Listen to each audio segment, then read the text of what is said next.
آج ہم لوگ پڑھیں گے آریہ بھٹ اور تلنگانہ کے بارے میں۔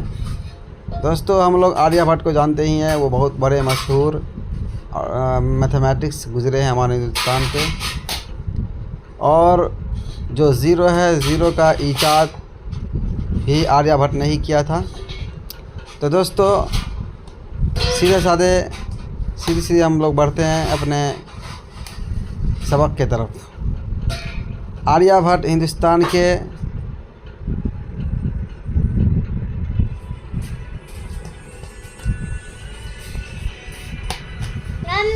عہد قدیم کی تاریخ میں، یعنی پرانے زمانے کی ہسٹری میں، گپت کو سنہرا دور کہتے ہیں۔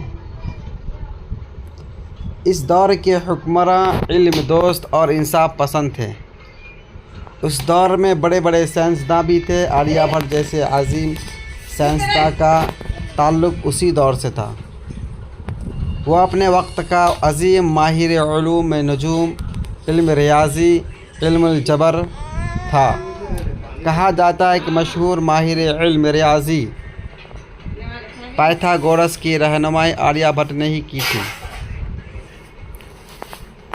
آریہ بھٹ کی جائے پیدائش کے بارے میں حتمی طور پر تو کچھ کہنا مشکل ہے، لیکن قرائن سے پتہ چلتا ہے کہ پٹنہ کے مغرب میں کھگول میں اس کی پیدائش ہوئی تھی۔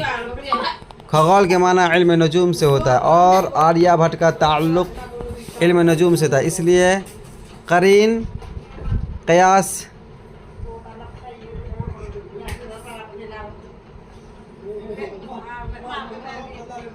یہی ہے کہ کھگول ہی آریہ بھٹ کی جائے پیدائش ہے۔ اس کی تاریخ پیدائش 476 عیسوی ہے، اور 564 عیسوی میں 85-86 سال کی عمر میں اس کی وفات ہوئی۔